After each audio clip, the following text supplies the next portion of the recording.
Back दोस्तों, welcome back दोस्तों। Today we are going to discuss no confidence motion. Let's starts. No confidence motion के बारे में हम लोग ये जानते हैं, जनरली इसको हिंदी में हम लोग बोलते हैं अविश्वास प्रस्ताव। क्या होता है ये अविश्वास प्रस्ताव, इसके थोड़े हिस्ट्री के बारे में जानेंगे, हिस्टोरिकल बैकग्राउंड के बारे में। ठीक है, तो यहाँ बताया जा रहा है, ठीक है, यहाँ मैं सब कुछ बाई पीपीटी में ये तैयार किया है पूरा हिस्टोरिकल डाटा के साथ। लास्ट में आपको इससे रिलेटेड आपको प्रीलिम्स फैक्ट्स क्वेश्चंस जो आने वाले बनेंगे वो भी मैं एक जगह पर कलेक्ट करके बना दिया हूँ। ठीक है, पीपीटी। तो थोड़ा सा आइए इसके थोड़ा सा बैकग्राउंड पे जानते हैं क्या होता है अविश्वास प्रस्ताव। जनरली भारत के संसदीय इतिहास में यह 26वीं बार है कि जब केंद्र सरकार भारत के खिलाफ लोकसभा में अविश्वास प्रस्ताव को लाया गया। संवैधानिक प्रावधानों के मुताबिक कोई सरकार तभी काम करती है जब उसे लोकसभा में बहुमत प्राप्त हो। इसका मतलब ये हुआ कि कोई भी अगर सरकार है जो अभी वो काम कर पा रही है तो संवैधानिक स्थिति के अनुसार वह है कि अगर उसको लोकसभा में बहुमत है तब तो वो काम कर रही है, अदरवाइज अगर बहुमत नहीं है तो उनकी सरकार वो गिर जाती है। ठीक है, उसके बाद जब कोई चुने हुए कार्यशील सरकार के खिलाफ यह प्रतीत होता है कि जो मौजूदा सरकार है जनता का विश्वास खो चुकी है और उसके खिलाफ व्यापक जनाक्रोश है, जब ऐसा लगे, ठीक है ना, कि जो मौजूदा सरकार है वो उसमें जनता का विश्वास नहीं है, वो जनता का विश्वास खोती जा रही है और उसके खिलाफ व्यापक जनाक्रोश है, तब जो विपक्ष के जो सरकार हैं, जो विपक्ष के में जो लोग हैं, उनके खिलाफ सदन में अविश्वास प्रस्ताव को लेकर सरकार को गिराने की कोशिश करता है। वो उनके खिलाफ अविश्वास प्रस्ताव लाता है ताकि वो सरकार को, वर्तमान सरकार को गिरा सके। इसके लिए क्या करते हैं कि विपक्षी पार्टी संसद को क्या करते हैं, लोकसभा के स्पीकर जो को आपकी जो अध्यक्ष हैं लोकसभा के, ठीक है ना, उनको एक लिखित रूप से पहले सूचना देनी पड़ती है। वो चाहेंगे पहले सूचना देंगे, ठीक है, और वो सूचना पे क्या होगा कि वो जो प्रस्ताव देंगे कि हम अविश्वास प्रस्ताव लाना चाहते हैं, उस प्रस्ताव को उस पर क्या होना चाहिए कि 50 सांसदों का समर्थन होना चाहिए। ठीक है, ऐसे ही नहीं कि आप 2-4 आदमी मिल करके बोले कि हम उनके खिलाफ अविश्वास प्रस्ताव ला रहे हैं, नहीं, उनके लिए उनके पास 50 सांसदों का समर्थन होना चाहिए। जब स्पीकर उस नोटिस को मंजूरी देता है, वो नोटिस स्पीकर के पास जाएगा और वो उनको मंजूरी दिया कि ठीक है आप लाइए, तब माना जाता है कि, यहाँ पर माना जाता है कि सरकार के खिलाफ अविश्वास प्रस्ताव आएगा। ठीक है, जब वो परमिशन दे देते हैं लोकसभा अध्यक्ष तो ऐसा माना जाता है कि अब जो वर्तमान सरकार है उनके खिलाफ अविश्वास प्रस्ताव को लाया जाएगा। ठीक है, अब यहाँ देखेंगे नोटिस मंजूर किए जाने के 10 दिनों के अंदर सदन में, ठीक है, सदन में इस पर बहस कराए और मत विभाजन का प्रावधान है। क्या होता है कि जब नोटिस मंजूर हो जाता है लोकसभा स्पीकर के द्वारा तो 10 दिनों के अंदर ही सदन में इस पर बहस कराने का और इस पर मत विभाजन का भी प्रावधान किया गया है। बोले भारत के संविधान में अविश्वास प्रस्ताव का वैसे तो कोई उल्लेख नहीं किया गया है। अगर हम लोग वैसे चर्चा करें कि अविश्वास प्रस्ताव, नो कॉन्फिडेंस मोशन का संविधान में कहाँ उल्लेख है, तो वैसे संविधान में नो कॉन्फिडेंस मोशन का वैसे कोई भी उल्लेख नहीं किया गया है। लेकिन संविधान के अनुच्छेद 118 के तहत 118 में यह कहा गया है कि हर सदन को अपनी प्रक्रिया बनाने का अधिकार है। अब हर सदन जो भी है, चाहे वो लोकसभा हो चाहे वो राज्यसभा हो, वो अपना एक नियम बना सकते हैं। तो इसी अधिकार के तहत लोकसभा के नियम संख्या 198, लोकसभा में कौन सा नियम नंबर है, 198 में ऐसा प्रावधान किया गया है कि कोई भी सदस्य लोकसभा स्पीकर को मौजूदा सरकार के खिलाफ अविश्वास प्रस्ताव को नोटिस दे सकता है। क्लियर है, तो कोई भी जो सदस्य है वो मौजूदा सरकार के जो खिलाफ है वो अविश्वास प्रस्ताव का नोटिस दे सकता है। ठीक है, अब यहाँ से क्या क्या उसके आगे का प्रोसेस है कि लोकसभा स्पीकर से मंजूरी मिलने के बाद, जब वो मंजूरी मिलता है वो 10 दिन के अंदर वो बहस होती है, तो सदन में बहस का दिन तय किया जाता है कि सदन, वो लोकसभा स्पीकर ही एक डेट तय करेंगे कि इस दिन इस पर्टिकुलर अविश्वास प्रस्ताव पर बहस चलेगी। ठीक है, और उस दिन प्रस्ताव लाने वाले पार्टी को सबसे पहले चर्चा में बहस के लिए बुलाया जाता है कि जो पार्टी अगर अविश्वास प्रस्ताव ला रही है तो सबसे पहले बहस में उन्हीं को बुलाया जाता है कि आप पहले इस बहस में चर्चा कीजिएगा।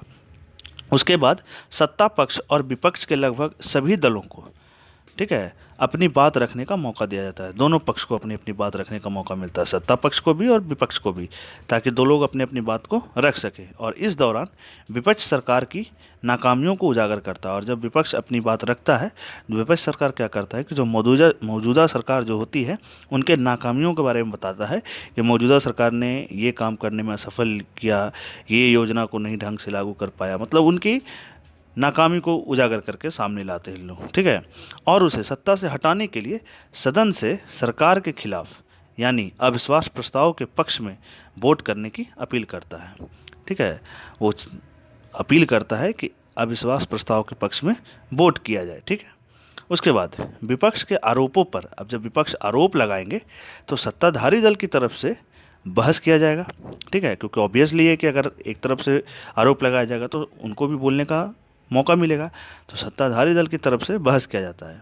सदन के नेता यानी प्रधानमंत्री भी इस बहस में भाग लेते हैं, ठीक है। ऐसा नहीं है कि प्रधानमंत्री भाग नहीं लेते, प्रधानमंत्री भी भाग लेते हैं, ठीक है, क्योंकि वो सदन के जो मौजूदा सरकार है उन नेताओं में वो हेड होते हैं, और अपनी सरकार की उपलब्धियां को गिनाते हैं कि जब हमारे टाइम में क्या क्या उपलब्धियां हुई, ठीक है, हमारे शासन। जैसे बीजेपी अगर मान लिया अभी मौजूदा सरकार में है, तो अगर बीजेपी के साथ ये घटना घटेगी तो बीजेपी अपनी मौजूदा उपलब्धियां गिनाएगी कि हमने यहाँ पर ये काम किया, हमने ये फैसिलिटी लाए, इस सेक्टर में इतना विकास किया, ठीक है ना।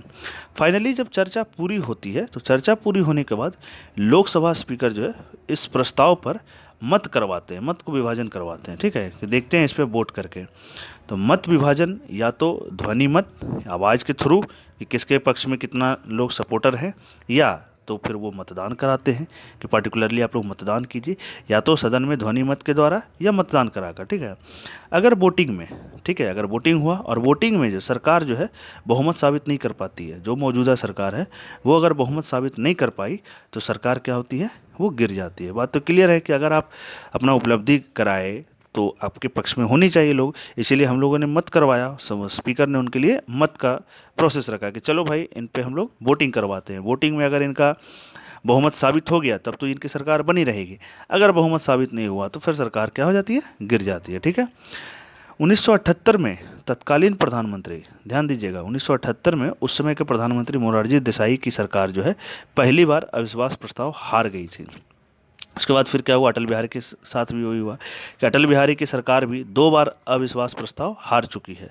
वैसे अभी जो प्रेजेंट में है मोदी सरकार से पहले, ठीक है, मनमोहन सिंह की सरकार, अटल बिहारी वाजपेयी सरकार, नरसिम्हा राव सरकार, इंदिरा गांधी सरकार, जवाहरलाल नेहरू सरकार, इन सभी को अविश्वास प्रस्ताव का सामना करना पड़ा था। तो मोटा मोटी हम लोग ये कह सकते हैं कि जो भी प्रधानमंत्री लगभग जितने भी आए हैं उनमें से मैक्सिमम लोगों को अविश्वास प्रस्ताव का सामना करना पड़ा है, ठीक है ना। इस बात से अब क्लियर हो रहा है, ठीक है। अब आते हैं यहाँ पर, ये उनका हिस्टोरिकल बैकग्राउंड, पूरा अविश्वास प्रस्ताव आपको अच्छे से क्लियर हो गया होगा कि कैसे कैसे क्या प्रोसेस होता है, क्या सीन बनता है, ठीक है, कैसे लोकसभा स्पीकर उसको 10 दिन का समय देते हैं, फिर उस पर बहस करने के लिए दोनों को एक डेट देते हैं, उस डेट पे दोनों पार्टियाँ आती है, दोनों पार्टी अपने अपने पक्ष रखते हैं, ठीक है। पहले विपक्ष को मौका दिया जाता है, विपक्ष के बाद सत्ताधारी को मौका दिया जाता है, सत्ताधारी के बाद फिर जब फाइनली बहस चर्चा समाप्त होने के बाद फिर मत करवाया जाता है। मत या तो फिर ध्वनि मत से हो सकता है या फिर वोटिंग करा के हो सकता है। अगर वोटिंग में अगर बहुमत नहीं मिल पाया मौजूदा सरकार को तो उनकी सरकार जो है गिर जाती है, ठीक है। अब इतने सारे पॉइंट्स को लेकर के अब क्या है कि अब हम लोग यहाँ से कुछ पीटी के लिए, प्रीलिम्स एग्जाम के लिए कुछ फैक्ट्स निकाले हैं कि उतने सारे अगर हम लोग पॉइंट्स स्टडी किए हैं तो ये पीटी फैक्ट्स आपको, ठीक है, टोटल आपका काम आएगा, ठीक है ना, कि एग्जाम्स में क्या क्या क्वेश्चन इस अविश्वास प्रस्ताव नो कॉन्फिडेंस मोशन से बन सकते हैं। ओके, चलिए देखते हैं इसमें कौन कौन सा पॉइंट है। फर्स्ट, इसमें क्या कहा गया है, इस अविश्वास प्रस्ताव से रिलेटेड पहला पॉइंट क्या है, इसका उल्लेख संविधान में नहीं है। ऑब्वियसली हम लोग वहाँ पर देख चुके हैं क्योंकि ये लोकसभा का नियम संख्या 198 से आया है, संविधान में इसकी कहीं से उल्लेख है नहीं, ठीक है। यह स्रोत अनुच्छेद 75(3) है, क्योंकि 75(3) में जाके ये पता चलेगा आपको कि इसका क्या वर्णन है। लेकिन एग्जैक्टली पूरे संविधान में हम देखें कि अविश्वास प्रस्ताव का कहीं पर उल्लेख हो स्पष्ट रूप से, तो स्पष्ट रूप से कहीं पर भी उल्लेख नहीं है, ठीक है। इसका स्पष्ट उल्लेख अभी बता चुका हूँ, क्या लिखा है, नियम संख्या, लोकसभा का नियम संख्या 198 में है, ठीक है। दूसरी बात, इसे केवल लोकसभा में लाया जाता है। अगर कोई बोले कि अविश्वास प्रस्ताव राज्यसभा में लाया जाता है तो ऐसा नहीं है, ठीक है ना। क्योंकि जब आप क्वेश्चन सॉल्व करेंगे यूपीएससी का, बीपीएससी का, जो भी स्टेट सर्विस कमीशन का, तो उसमें स्टेटमेंट वाइज क्वेश्चन होता है। तो इसमें स्टेटमेंट करके वो दिया रहेगा क्या इसे अविश्वास प्रस्ताव के बारे में कौन सा चीज़ सही है। 4 ऑप्शंस होंगे, उसमें एक ऑप्शन ऐसा भी रहेगा क्या इसे लोकसभा में लाया जा सकता है या फिर इसे दोनों हाउसेज में लाते हैं। तो ध्यान रखिएगा, इसे सिर्फ और सिर्फ लोकसभा में लाया जाता है, ध्यान रखेंगे। और अभी भी हम लोग पढ़ चुके हैं कि इसे लाने के लिए कम से कम 50 सदस्यों का हस्ताक्षर जरूरी है। ज़्यादा रहेगा लेकिन 50 सदस्य तो होना ही चाहिए, ठीक है। और ये जो बहुमत से जो पारित होगा ना, ये इसके लिए पारित होने के लिए सिर्फ साधारण बहुमत चाहिए, कोई विशेष बहुमत का नहीं होना चाहिए, ठीक है।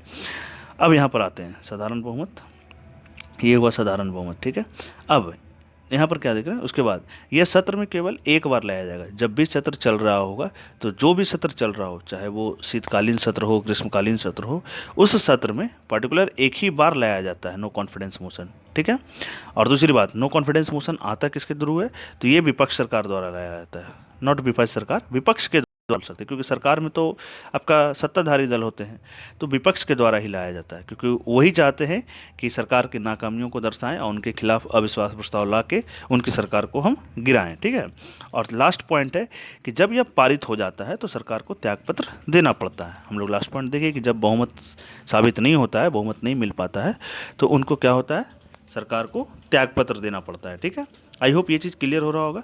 तो आप इस पॉइंट्स को अच्छे से मेंशन करेंगे, क्योंकि ये जो है आपका प्रीलिम्स फैक्ट है। यहाँ से आप अविश्वास प्रस्ताव से रिलेटेड जो भी क्वेश्चन आया होगा, ठीक है ना, जब हम लोग सब थ्योरी पढ़ लेंगे ना, तो हम लोग लास्ट क्वेश्चन पे आएंगे, तो वहाँ पर देखेंगे एक एक चीज़, जितने जो सारे पॉइंट्स हम लोग यहाँ पर अभी स्टडी कर रहे हैं, सारे के सारे पॉइंट्स आपको क्वेश्चन सॉल्व करने में काफ़ी हेल्प करेंगे। और अगर आपको ये सारे पॉइंट्स अगर याद हैं टोटल, ठीक है ना, तो गारंटी है कि आपकी एक भी क्वेश्चन नहीं रुकेगी, बशर्ते ये पॉइंट्स आपको अच्छे से याद होने चाहिए, ठीक है।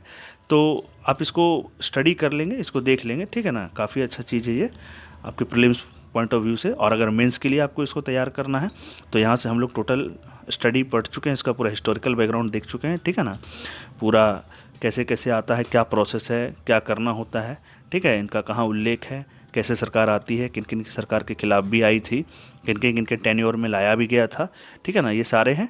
तो आप इसको अच्छे से मेंशन कर लेंगे, ठीक है, अच्छे से समझ लेंगे। आई होप ये चीज़ आपको क्लियर हो रहा होगा। आज के लिए इतना ही। मैं कोशिश करूँगा कि ये जो PDF है मैं ये लिंक में डलवा दूँ, ठीक है, कि अगर आपको ज़रूरत पड़े तो इस लिंक को आप डाउनलोड करके इस पूरे PDF को आप स्टडी कर सकते हैं, ठीक है ना। चलो, ओके, थैंक यू।